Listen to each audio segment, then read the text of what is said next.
if everything is easy in life, if everyone loves what you're going to do, and you have no enemies, you have no opposition, nothing to resist, you're just going to be mush. You're not going to amount to anything. You're not going to be able to push yourself. You're not going to be able to change, evolve. Muhammad Ali said, if I didn't have Joe Frazier around, I would not have become the great boxer that I am. I mean, he would have been a great boxer anyway, but a nemesis like Joe Frazier put me on a much higher level. Is there not a line in Batman where the Joker says, I complete you? If he doesn't, there should be. But it seems like the sort of thing that Heath Ledger said in there. But it is the truth. Though without the Joker, what's the Batman? Yeah. And I love the idea you should relish the chance to prove yourself. Pressure is a privilege in that way. Yeah. You know, when I was doing the book with 50 Cent, The 50th Law, I was very kind of timid, and I decided to make it really a book about 50, because I was kind of like, he's the celebrity, who am I? So I wrote a very 50-centric version of the book about his business, etc., and nobody liked it. In fact, the publisher canceled the project. And here I was, my reputation was on the line. It could have been a humiliating blow to me. Okay, and so another publisher comes in and he says, Robert, you need to change the idea. You need to make it more about you, and not less about him, but more about you and your style and your ideas. The intersection. Yeah. So, oh shit, I spent a lot of time working on this, because if you do that, I'll publish the book. I go, oh, well, my reputation, I'll be ruined if I don't. Okay. And so, all right, I'll do it. He goes, okay, the bad news is you have 8 months to do that. I go, I worked like a fiend. Now, I didn't have an enemy here, but the challenge, it was like I was in a boxing ring with Joe Frazier, right? I had to raise my game. It was the first time in my writing career, writing books, that I was facing failure, real failure. If I didn't succeed in that book, 50 would have thought something was wrong. And we'd announced the publication. People, I would have maybe recovered, but it would have been a major blow. And I had to make that book happen. And it brought out the best in me. It made me do things that I'd never done before. It built up my self-confidence. So it's the equivalent of somebody doubting you, because there were a lot of doubters around, and a lot of people thinking, well, Robert's kind of finished here. We thought he was this, but he's not really. And so having that kind of pressure, like we talked about deadlines, and having people doubt you, it can crush you, but it can also make you a lot stronger. It can make you a better fighter. Was there ever a 49th law? You went straight from 48 to 50. Well, he's 50 Cent. I didn't know. I wondered if you'd ever thought, get a 49th in, and then it means that I can... No, there is no 49th. The 49th law is there is no such thing as a 49th law. Yeah, you don't talk about the 49th law. That's what it is. Yeah. Use absence to increase respect. The more you are seen and heard from, the more common you appear. If you're already established in a group, temporary withdrawal from it will make you more talked about, even more admired. You must learn when to leave. Cultivate value through scarcity. Yeah, I mean, the problem that a lot of people have with my books and in life is they're too black and white. So they'll say things like, well, Robert, if I'm absent on social media, nobody will have heard of me. If I don't write this book, if I don't put out another album, if I don't produce this product, how can I do that? What are you talking about? Absence like that? That's very dangerous in the world. Well, I don't talk about just absence. I say it's a dance between absence and presence, right? So it's not like you disappear so that you are a little bit less present. You're able to disappear for a while, and you make people wonder about you. Napoleon said, if I show up at the theater every night in Paris, in my little emperor's box, people start taking me for granted. If I show up every week, they'll be going, that's interesting, but he's coming every week. If I show up once a month, it's like an event. Oh my God, he came here. When is he coming next? Whoa, it's all this attention. That's the dynamic of absence and presence. If you come every 2 or 3 days, nah. If you come every week, nah. If you come a month, yeah. If you come every year, people will forget about you, won't have any power. Yeah. You have to know exactly the dynamic. Isn't it interesting that this is reflected neurologically with intermittent schedule reward, or variable schedule reward too, which is exactly what social media and slot machines and gambling, it's what they all work on. Yeah. Well, what is that? So if you press a button, perfect example of this, mice get to push a button. You're into mice again. You like the mice. I need to use something as a legitimate example here. So mice get to push a button. If it's every 5 times or 10 times or 20 times they get a piece of food, they will push the button, but then they will get sick. If it's intermittent, they don't know when it's going to come, they will push the button way more aggressively. And it's that the dopamine we get when we're not ready for it, when we're not ready to see Napoleon up in his emperor's box overlooking the ballet. Yeah. That's real. And ever since the second episode that we did, it's always in my mind. And I always think about your face whenever I think of this particular sentence. Aloofness is alluring. I always think about that. Oh. And my housemate's dad has a similar idea, which is be good and be gone. Yeah. And it's how he shows up at parties. It's a good justification for the Irish goodbye, I think, as well. But be good and be gone. Oh, where was Robert? He was, yeah. Oh, he must have something. They call it an Irish goodbye. Leaving without saying goodbye to everybody. Yeah. Oh, that's the opposite of a French goodbye. It takes forever, or you never leave. Everyone's like kissing each other and talking to each other at the door, and they never leave. Yeah. Yeah. I mean, so people think that nowadays, so like in a dating situation, this is a common example. If nowadays, because things are different, you have a date, and if you're like texting her the next day or that evening, it's kind of like, something is, I don't know about this guy's a little bit desperate. I'm not so sure about him. If you text the next day, it's a little bit. If you take 2 days, but not 3, she's starting to think about you. She's starting to go, this guy's interesting. Maybe he doesn't like me, or maybe he does. I'm not sure. And she starts thinking about you. She starts fantasizing about you. Then the second day, your name pops up. It has power. It has effect. So if you're inundating somebody, you don't give them room to fantasize. You don't give them room to think about you. And then they start taking you for granted, kind of thing, So people say, yeah, but in the world, like celebrities will tell me, I had this one female rap star, I'm not going to say her name, who was saying, yeah, but Robert, in social media, I can't disappear. And I go, yes, you can. I mean, it was before the social media era, but Michael Jackson would disappear for several years before a record. Beyonce disappeared for like 2 years in between records, didn't produce anything. Then when she came out with a record, whoa, what a splash. You can still get away with it now. You just have to know the sweet spot. You have to know that maybe in social media, you can't disappear for a year or even a month. But if you do it for a week, people will notice it and they start thinking about you. So you have to kind of know how to play the game. I think there's a momentum build as well that perhaps is a price that you need to pay in the beginning.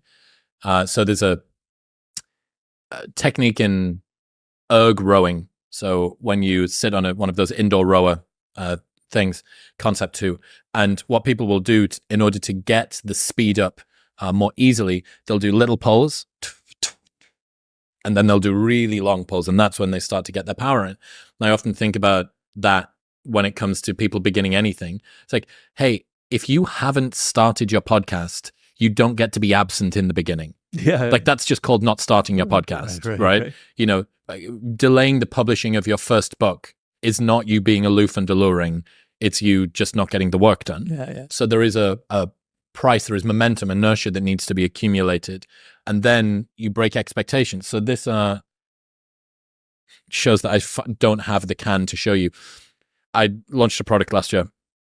and we had fades, colored fades, orange to orange, or yellow to orange, yellow to green. And then the third can that we released was just pure white. And I wanted to break the pattern. I wanted to set expectations and then very quickly to break them. Right. And I thought about it kind of the same from a branding perspective there too. I think I have a convention. I think I know what to expect. Oh, that's a little bit interesting. That's different to what I would have thought. Yeah. Yeah, but you need to have created the setup for that. Precisely correct. Yeah. Precisely correct. Breaking a convention before you've set a convention is just being sporadic and sort of scattergunning everywhere. Whereas it would be like if you'd released an article that was one of the laws from 48 Laws, and then the next book was different or it was on a different topic, and you go, well, you haven't established enough of a style. I haven't got the expectation. You can't break an expectation that I don't yet have. And this is surprise as well. Well, that's why I say power is a game of psychology. So you have to master these very subtle and invisible rules of psychology. And so some people know it by instinct. They have a marketing sense that I need to break up expectations. If everything is always the same, there's no surprise. Okay? But you have to understand, you have to think about how people are going to respond. You have to understand the psychology involved. That surprise gets attention. That's what's not as expected stands out, and people are excited. They're interested in it. Okay? And also, creating viral effects is like the flip side of this, using absence and creating absence. So I talk about this in The Art of Seduction. If you pass by a restaurant where there's just one couple sitting there eating, you go, and the menu looks good and the reviews are good, you go, I don't think we want to go there. You go a few blocks further and there's this restaurant. People are packed, they're sitting there, they're all laughing, they're drinking. All right, let's go in there. The food could be crap. Yeah. But because you see other people doing it, you're drawn into it. Well, you are speaking my language as an ex-club promoter. Yeah. So we would do everything. We would, one of the strategies we used to have was outside of a nightclub, your queue, the length of your queue is the determinant of how busy it is inside, but the length of your queue is determined by how wide the queue is, not by how many people are in the queue. So we kept a too wide queue. So we would squeeze the barriers in, and these people would be going 2 by 2 like Noah's Ark, but we would be able to create a queue that was 100 yards long. Well, you see, now these are things you just knew instinctively. I don't know how some people maybe don't get that kind of thing, but that's the kind of psychology you want to play on. I talked about how in P.T. Barnum, he was a master of this. He had the Museum of Oddities in Manhattan, right? And the whole game was to get people inside, because once they were inside, there were all these odd, really weird shit in there that was so strange and interesting, these curiosities, these deformed, fetuses and animals. How do you get them inside? So he hired the worst possible band he could find to play really terrible music right near his museum. And they would be playing so loud that people would run inside the museum to escape this music. That's the kind of thinking, Machiavellian queue organizing. Yeah.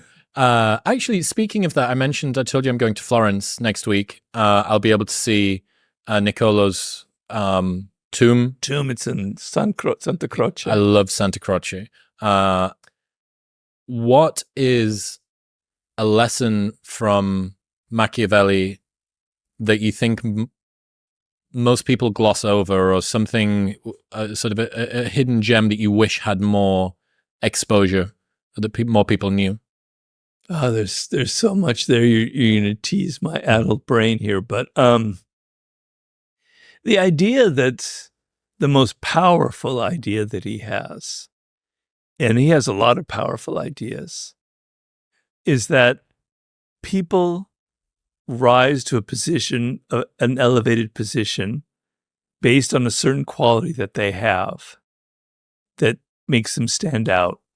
Let's say for Chris Williamson, it's your pleasing ability, your bonhomie, your simpatico, whatever the language you want to use, makes you blah, blah, blah. But a point is reached where the times change, things are different, because life is always changing. And that thing that you relied on, that strength that you have, is no longer so in demand. It's not so interesting. The culture has moved on, but you don't know how to move on because you're addicted to the same way of doing things. Mm-hmm. So when he was saying what would be the perfect prince, to talk about the prince, like in his book, The Prince, would be a man or a woman, but this time it'd be a man who could continually adapt to circumstances, who just didn't have one form of power. He compared it, fortune is constantly shifting. You have to be able to shift with fortune and ride it and keep riding it upward and upward. That would be like a superhuman being who could always adapt to circumstances, not change who they are, not suddenly be a confident person who's now really timid, but to use your confidence in a different manner when the time asks for something different. And so in my consulting, most of the people who fail in life that I'm working with have reached a level of power, a position, but they can't go any further. They hit a ceiling because they don't know how to adapt. They only have one way of responding to circumstances. So we think of Machiavelli as this kind of rigid thinker with this sort of aggressive ideas. He's actually a very fluid thinker. And it's all about being fluid. One of his main metaphors is water, because, there was a river in Florence and he was sort of obsessed with currents, kind of like in a Sun Tzu, an Asian way, your ability to flow and change and adapt to circumstances. And I wish people understood that and weren't so rigid about everything that they do. They weren't so rigid in how they read the 48 laws of power. They weren't so rigid in their politics. They weren't so rigid in their creative life. So it's finding play again in some way, I suppose. Play. And it's come up a lot over the last year or so for me. I think that there is, not for me, I'm not doing it. Someone, maybe not you either, you're busy, should write a book about play, about reintroducing a sense of play, what it does from a sort of psychological health standpoint. Well, one of the greatest books ever written has already been written on that subject. It's a book called Homo Ludens by Dutchman Johann Huizinga, written in like the 30s, I think. Nobody could ever write a better book. He talks about the history of play, and he goes deeply into the psychology of it. It's one of the best books you can ever read. Wow. Homo, meaning man. Ludens is playing. So it's playing man. Yeah. So, there's Homo sapiens, thinking about our brain. He's saying we're Homo Ludens. We're the playing animal. It's an absolutely brilliant book. I could never top that. Thinking about Machiavelli, I had Dr. Alexander Lee on the podcast. So he wrote a phenomenal biography of Machiavelli. He came on the show. He's a historian. What was it called? I can't remember the name. I can't remember the name of his book. Anyway,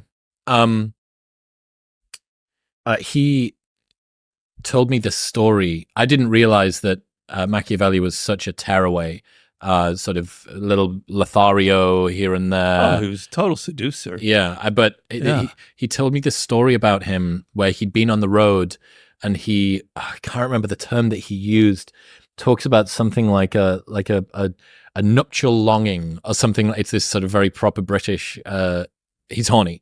Machiavelli's horny. And he gets taken Randy, as you would say. He gets taken into this brothel, and there's a woman that he sleeps with, but the light is off. And he says that he decides to get the candle and bring it closer to her, and he sees this hideous woman, and he throws up. He's traumatized by this thing that he's done.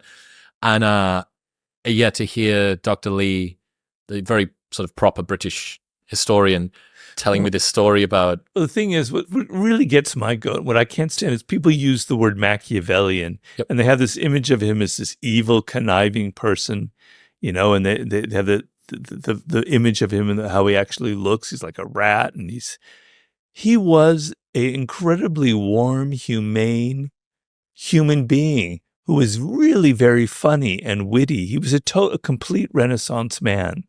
So first of all, he understood politics on an extremely high level.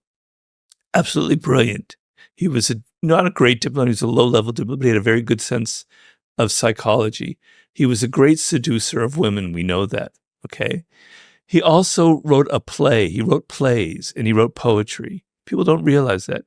He wrote the most scandalous play I think ever written, making fun of the Catholic Church, where there are rituals taking place in a church that are incredibly impious, sacrilegious. It's called Mandragola. It's a hilarious play. Trust me. It was performed in the Vatican. It was so good at the time, in the 1520s. People don't realize that this man was a true Renaissance man. He was a poet. He was a playwright. He was a lover of women. He was a great strategist, So, yeah, I have lots of anecdotes about him too, as well, in that sense. But yeah, he's fantastic. I really enjoyed learning about the man. It's odd that the ideas precede a person. My favorite book about Machiavelli is called Machiavelli's Virtue by Harvey Mansfield. It's a fantastic book. I highly recommend it. One of the few academics that I actually really like. He understands Machiavelli, whereas most people are not on the level of him. And he writes about how relevant Machiavelli is to the world today and how he foresaw everything going on in business and politics. Please, if you're interested in Machiavelli, Machiavelli's Virtue. It's one of my favorite books. One of the groups, I suppose, I think that's looking for a lot of advice at the moment is young men feeling a little lost, like their place in the world is just uncertain. They don't really know or have the direction. What advice would you have for young men that are feeling a little lost in the modern world? Well, you have to be comfortable with who you are and with your masculinity. So the word masculine has now got like this negative connotation around it, which is terrible because you're a young man. It's not every young man. Some men don't feel this way. But a lot of young men, I remember myself, you've got this testosterone that's roaring through you. You're competitive. You're ambitious. You have goals. You have this energy. You want to assert yourself. But it's bad. It's bad. It's bad. You're not supposed to be like that, And the culture isn't about, there's no virtue in masculinity. Okay, there is such a thing as toxic masculinity, most definitely. But there are virtues in being masculine, and have to be redefined. And we have to have icons and role models for that. And so when I was growing up, oh God, I hated that when people said that when I was a kid. So I know you're going to hate me, but I'll say that anyway. I can't help it because it's true. When I was growing up, I watched like a lot of Westerns.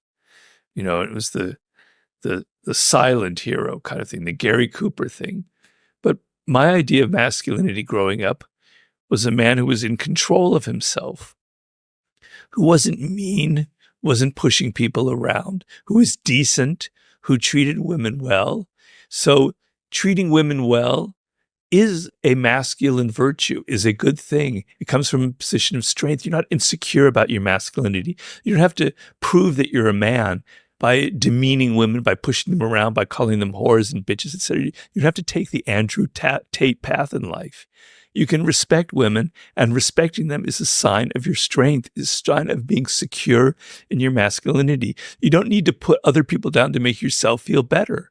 Okay, so we have to redefine these qualities, but there are no icons like out there. You either have the Andrew Tates out of there, or you have these wimpy men who are just so afraid of being masculine. Okay, your aggression, your assertiveness, your testosterone, it's a good thing. It's how things get done. It's what energizes you, what puts you in the world. What makes you ambitious. What makes you assert yourself and motivate yourself. It has to be channeled. It has to be disciplined. But you have to see, we were talking about our people-pleasing things and how you reframe it. You have to see who you are and see the virtue in it and see the power in that. And it's a cultural problem because men are very confused. I didn't have that confusion when I was growing up, So now it's very difficult because you're being told that all these things that you feel naturally are negative.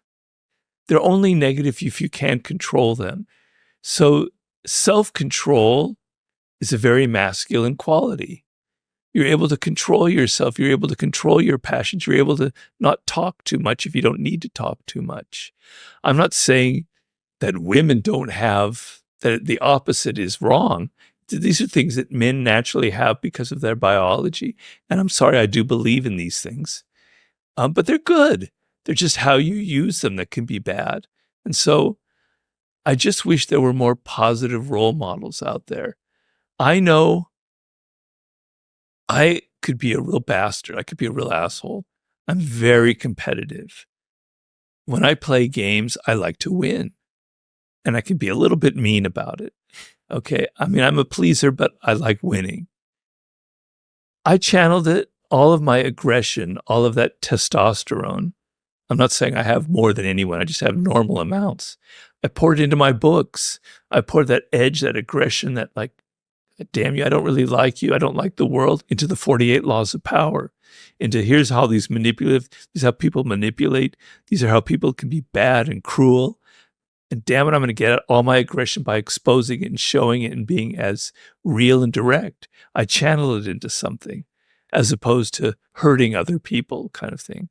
So finding ways to channel your aggressive tendencies is a positive way of being a man. You have to find whatever that is. Sports is a great example, but there are other things as well. It feels a lot like alchemy in a way. Or actually, alchemy is taking something which is bad or useless and turning it into something which is valuable. This is taking something which is uncertain. It could go either way.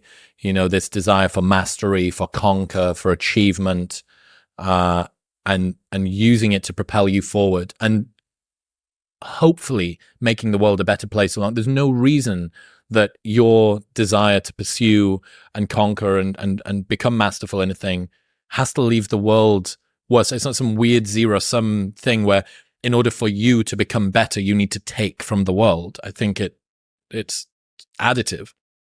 Yeah. Yeah. I mean,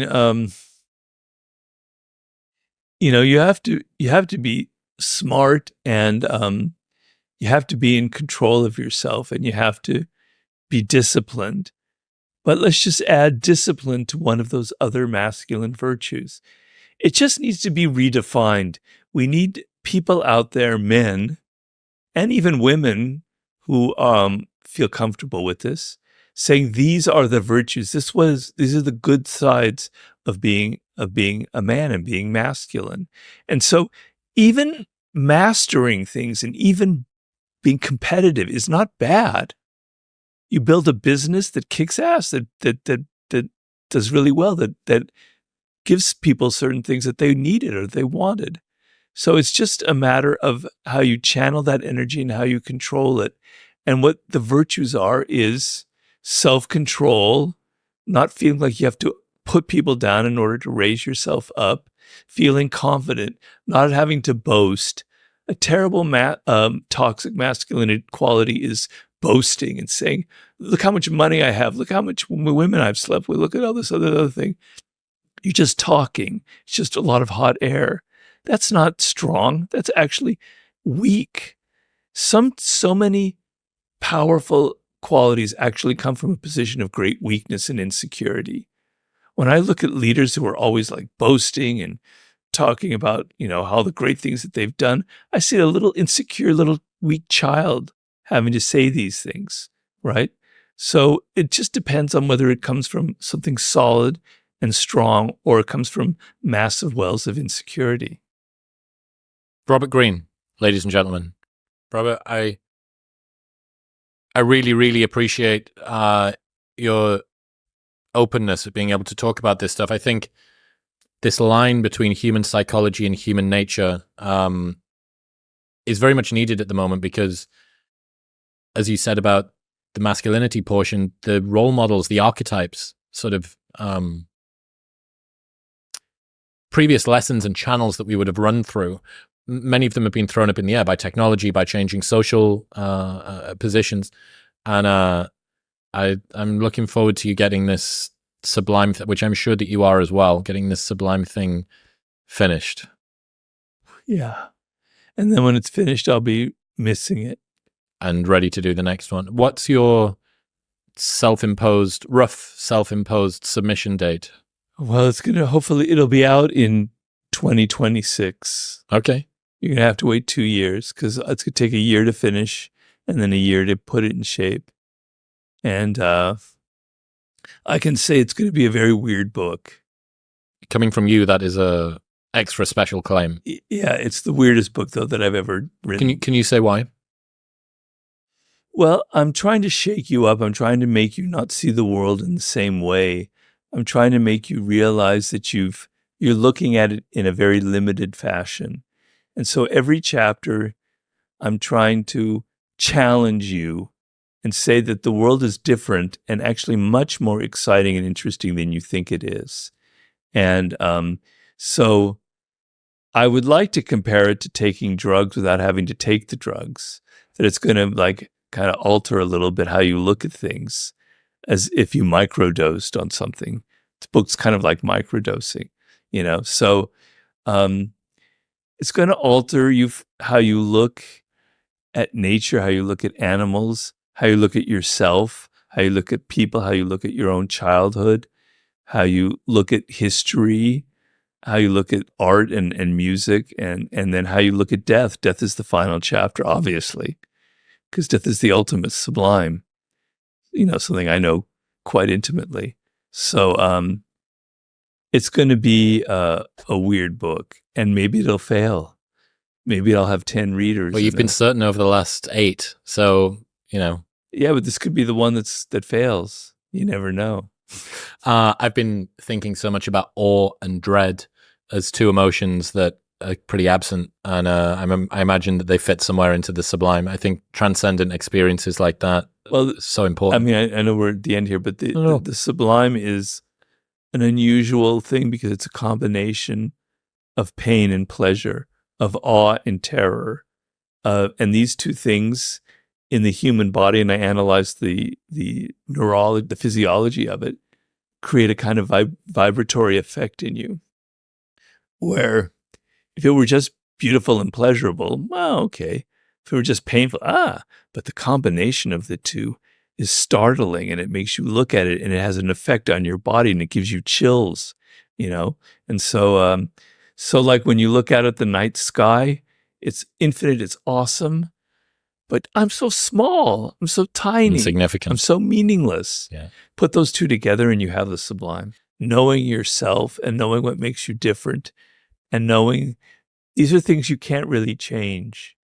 So my wanting to be a writer, or Tiger Woods wanting to be a golfer when he's like 2 years old, there's probably some genetic component in it. And maybe there's some early bonding, but there's probably a genetic component to it. You can't control it. It's who you are. And maybe that you can't control it is a good thing. And maybe it's there for a reason. And maybe if you wanted to do something else, it wouldn't work out. So my knowing that I wanted to be a writer instead of, a businessman or a lawyer like my parents wanted to be, probably saved my life, to be honest with you. So knowing what makes you different is kind of going to guide you past these dangerous moments in life and make you want to change who you are, because you feel pressure, social pressure, to change who you are. Yeah. To regress to this imaginary mean. Yeah, 2 elements, I think, of me that are genetically predisposed, or at least very deeply embedded. The first one is I've always liked to talk and ask questions. And as a child, I always used to get in trouble in school because, unfortunately, my voice appears to carry further than everybody else's. So even though the naughty kids would be genuinely being naughty, poking other people with fucking protractors or something, I would be the one that was heard. Even though I wasn't misbehaving as much, I would be the one that was heard. You're being nosy. Children should be seen and not heard. You stop being so why are you asking all of these questions? Would be one of them. And the other one is solitude. I'm an only child. I spent a lot of time listening to audiobooks in my room, playing with toys on my own, throwing a ball off the wall and seeing if I could kick it off that wall and then catching it. Hours and hours and hours, because I didn't have anybody else. For me too. Didn't have anybody else to play with. And you think, well, God, you know, the things that you're punished for when you're a child, or the things that you think are malignant when you're a child, you're often rewarded for if you can just find a way to alchemize them as an adult. So I'm sure that your ability to sit and read or go to a cabin or write in your room and nobody's come and gone and you haven't noticed, and you think, well, my solitude as a child was maybe something that I lamented or that I saw as a weakness or something like that. And yet it's a superpower when I become an adult, if I can find the way to channel it. And the same thing for the question asking or the listening to audiobooks. You know, what's the 2024 internet version of an audiobook? It's a podcast. It's what I'm doing right now. Yeah. Yeah. You know, it really just comes down to being aware of who you are, what makes you different, and being comfortable with it. And so you're going to have moments where you're not comfortable with it and you want to conform and you want to be like other people. And, you know, you went through that and I went through that in adolescence in particular, on through the 20s. You make some changes to things because you think it's cool, but you keep coming back. You keep coming back to being alone. Mm-hmm. You keep coming back to throwing the ball against the wall in some metaphorical way. No. I kid you not. The way that I like to relax now in between sessions of work, I get a tennis ball and throw it against a wall. It's the most bizarre thing. I had the same thing, but because I'm American, mine was baseball. Mm-hmm. And I had a ball and I'd throw it against the garage door and I would play all these different games with my glove on and I would catch it and I would imitate the crowd cheering me. And this was a home run, this was setter. You know, and if I could do it today, I still would. So I understand that. But you come back to these things because they're so strong in you. Yep. And you can't help it. And they give you relief and they give you comfort and they're who you are. And so it all comes down to, do you come back to these things or do you change because of the pressures of other people? And what is the difference? Why are some people like that and some people are not? And that's the $1 million question. I think it's swimming upstream or swimming downstream is working against or working with your nature. Yeah. And trying to find a way to make it work for you as opposed to trying to change it so that you can find a way to make it work. Yeah. Makes a lot of sense. Sean Puri, who does My First Million, very, very smart guy. I remember one of the first conversations I ever had with him on Zoom. He had a sort of small leather black basketball in his hand, and we were just talking, and he was a little bit further back in his desk, and he was tossing it like this and rolling it along the desk, and sort of you throw it in the air. Like, what? So it wasn't like we were writing anything. It was a casual conversation between friends. I said, what are you doing? He says, I grew up playing basketball. I'm happiest with a ball in my hand. Yeah. And I thought, holy fuck, that's me. Every time that I go to the park, if there's a tennis ball, that's now mine for the rest of it. And I'll bounce it in my hands until we finish up. And then I'll, the tennis ball charity pool that it goes back into the park. Yeah. And I thought, holy fuck.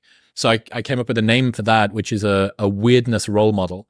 And it's somebody who does a thing that sort of breaks the ceiling on what you thought was acceptable behavior. You've seen this guy do a thing and you go, oh my God, like maybe I could have a ball on my desk. Maybe I could have a tennis ball or a cricket ball on my desk. And that means that I can, because I've seen this guy do it, and it's a weirdo role model or a weirdness role model. Yeah. Yeah. Well, I think we all need that in our life. People who are different. I remember in high school, I had an English teacher who kind of changed the course of my life. And he was very weird. He was very different. His way of thinking was different, and how he talked about writing and literature was very odd. And other students hated him, and I thought he was just fantastic. So it's kind of interesting what you said. There was a role model I could see, and it was just a high school teacher, so it wasn't like a career path for him, but I could see that having that kind of quality was a good quality, and I was attracted to it. Traveling should be about the journey, not the chaos of packing, which is why I have been using Nomatic's Backpack and Carry-On Pro for over a year now. This thing is the best backpack on the planet. I did an entire month on tour on just hand luggage alone. It's like the Swiss Army knife of travel packs. They've got pockets for your laptop, your clothes, your snacks. It is so well organized that even your toothbrush feels important, and the amount of thought that they've put into every pouch and zipper is incredible. It's beautifully designed, it's not over-engineered, and it will literally last you a lifetime with their lifetime guarantee. So this is the final backpack that you will ever buy. Plus, they also offer international shipping, free shipping on orders over $49 in the United States, and if you don't like it for any reason, you can return or exchange it within 30 days. So you can buy it completely risk-free, fill it with all of your possessions, and if you don't like it, they'll give you your money back. Right now, you can get a 20% discount by going to the link in the description below or heading to nomatic.com/modernwisdom and using the code MW20 at checkout. That's nomatic.com/modernwisdom and MW20 at checkout. You are your own worst enemy. You waste precious time dreaming of the future instead of engaging in the present. Since nothing seems urgent to you, you're only half involved in what you do. Yeah. Well, I like to think of who the human animal is. I like to take this out of the little specific and go into the meta area here. And what it meant to be human. We're a very creative species, right? We have language, we have consciousness, we have immense powers.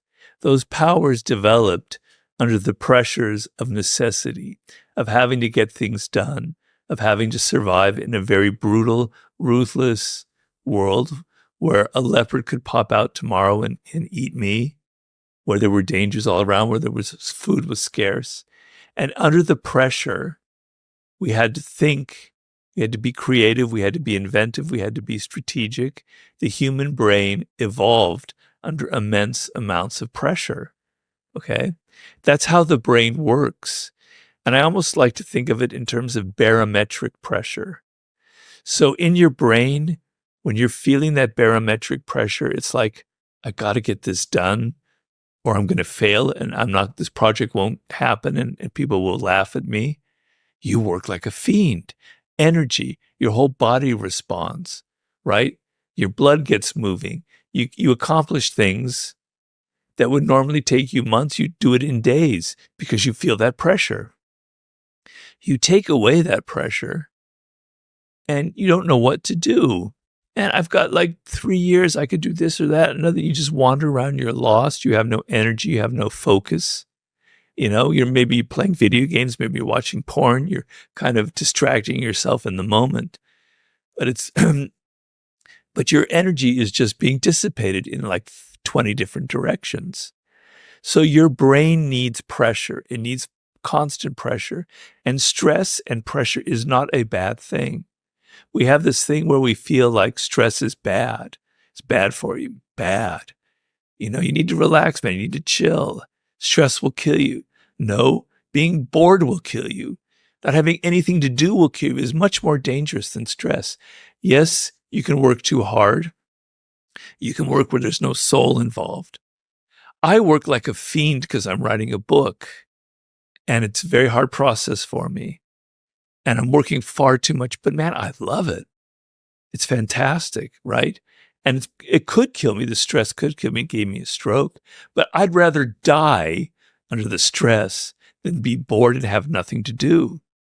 Okay? So feeling that pressure, it makes your eyes pop open. It makes your brain focus. It makes you alert.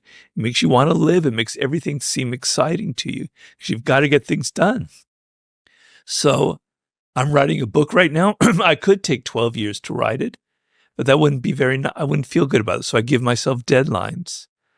I gave myself a deadline of finishing this chapter by July 31st. Here it's August 10th. I haven't finished it, but now I'm working double hard to try and finish it in time. Because if I didn't have a deadline, I would take forever. Mañana. Yeah. So create pressure for yourself is a good thing. You know, I gave a talk recently in which I talked about Thomas Edison, the great inventor. And Thomas Edison was a young man. He's in his early 30s. He'd invented the phonograph and a new wave for the telegraph, but he hadn't really had any major inventions. He had started Menlo Park, his industrial park for doing research. We're talking about the 1870s, I believe. But he did something very interesting and very strange. I don't know how conscious it was, but he gave an interview with a newspaper. And he said, I've been working on creating the incandescent light bulb.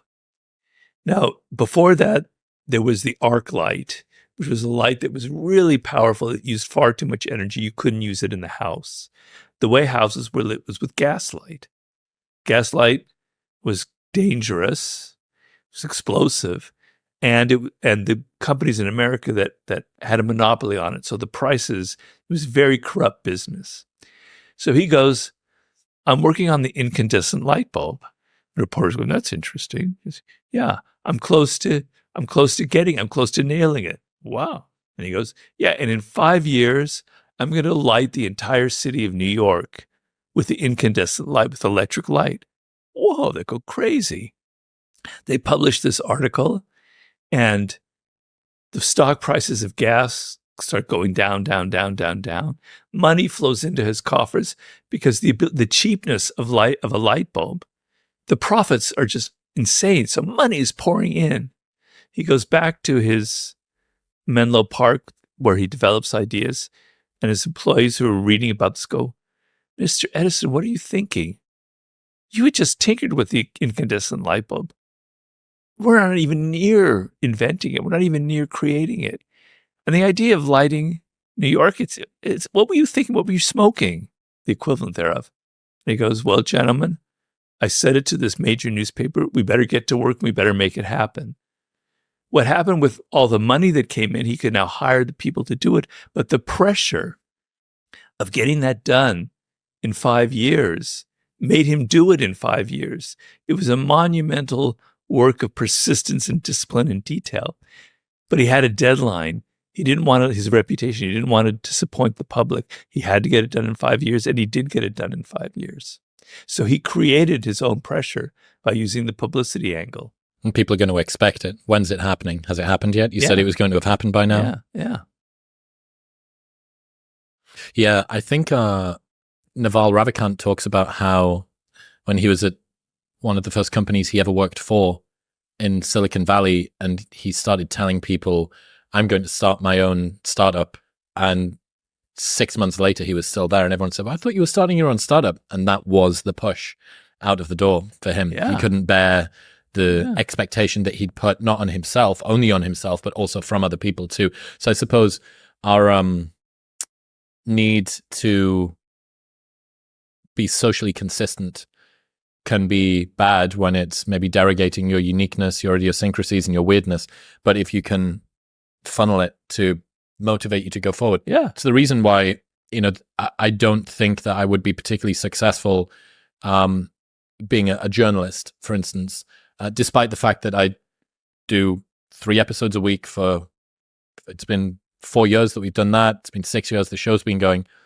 But this is because my need to not look silly in front of other humans and how much I am enthused by the presence of others, even whilst being quite introverted, means that by doing a podcast, I've never not shown up. I've never cancelled because of something that hasn't been, a justifiable reason. Because I don't want to look silly in front of the person I'm sat opposite. If it was me and a blank piece of paper, God, the motivation to do that, 3 times a week, I need to come up with a new column of 1,000 words. Whereas for the person who wants to just write on their own and come up with headlines and stuff, oh, guys, sit down with a person again, have a conversation with them and ask them questions. That's not my sort of thing. So yeah, being able to use the social mores to kind of pull you to where you want to be, to understand again your own fallibility and insecurities, and attach those like a south and a north magnet, sort of use that to pull you along. Yeah, I always like to riff on what you're saying. I always like to challenge myself. So each book that I do, I'm now on my 8th book, is different from the other one, right? And my books take several years to write. They're not like, I can't put them out in 6 months.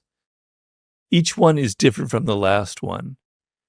And I'm taking a risk because my readers are expecting Robert to write about strategy and power. Now he's writing about mastery. Seduction, yeah. Now he's writing about the sublime. What the hell was his problem? Okay, it's a challenge. And the challenge is good because it gets my energy levels going. But if I took a challenge that was too difficult, so there's a level here. So I could go here and write another 48 Laws of Power would be like this. It would be kind of easy. I could go here and write a book on how to build a skyscraper out of 10, I don't know, whatever. Okay. I could never write it. It's too big of a challenge. Or, the history of all human ideas. Okay. That would be the equivalent there. Okay. No, I kind of go here. It's a challenge. It's not here, boring, 48 Laws of Power Part 2. It's not history of world ideas, 4,000 pages. It's here. It's a little bit above me. It's going to get my energy going, but it's not impossible. And that's the game of life. So if Edison had said, I'm going to light the entire world in 5 years, no way. New York was a pretty hefty lift. I'm going to light New York in 50 years also. Yeah, exactly, which is probably more realistic. It was a challenge. It was a pretty big challenge, but it was not an impossible one.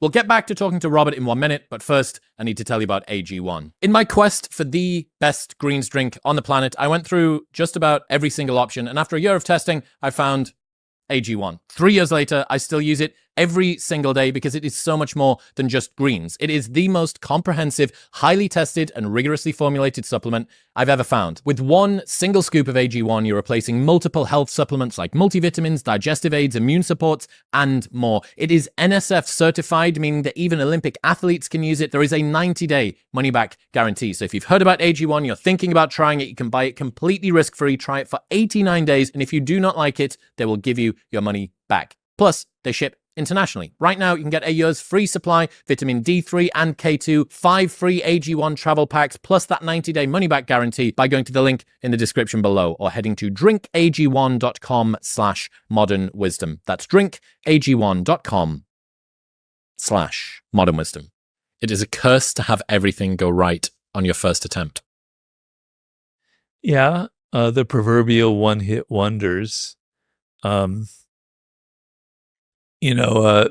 What happens is, there was a real syndrome in hip hop. And, I talked a lot about that with 50, where you come from the hood and you've never had any kind of money. And then overnight, you've got, 6 figures, 7 figures. You've got women like, left, right, and center coming to you. You've got all this power and attention and celebrity, and it goes to your head. And you start partying, and you start thinking, okay, I better put out another album. But you get a little bit conservative now because you want to keep going, and you think that you've got a formula for it, right? And then your second album doesn't do nearly as well. But if that first album didn't do well and you were smart about it, it would have taught you a valuable lesson about the music industry. So 50, he did his first album called Power of the Dollar. And I have a kind of a bootleg copy of it he gave me. And it's absolutely fantastic. It's available now pretty much on the internet. It's absolutely fantastic. But right before it was to be launched, he got shot, and the producers dropped him on the album. They didn't release it, and they dropped him from Columbia Records. It's too dangerous. It was a drug beef, and we can't have this guy touring if there's going to be violence. And so he was thinking, the failure, instead of it had been a big hit, would have gone to his head. Who knows what would have happened to him. Here he was, like, completely back to square zero. In fact, worse, he had nothing. He did all this work, and he had this price on his head, and nobody would come near him. And he wanted to learn what the lesson was from this failure. And it wasn't his fault, although it sort of was, because he had been a crack dealer, and it was like a previous beef that he hadn't really resolved. So, it was maybe partially his fault. Anyway, he goes, Well, the lesson is I can't be dependent on a record label. They're too conservative. They're too cautious. I'm somebody who lives on the edge. My music plays on the fact that I was a crack dealer, that I live dangerously, that I'm the real thing, that I'm not a fake gangster, I'm the real thing, okay? So what am I going to do? I'm not going to put out a record. I'm going to do mixtapes, and I'm going to sell them on the streets of Queens and then Brooklyn and then Manhattan.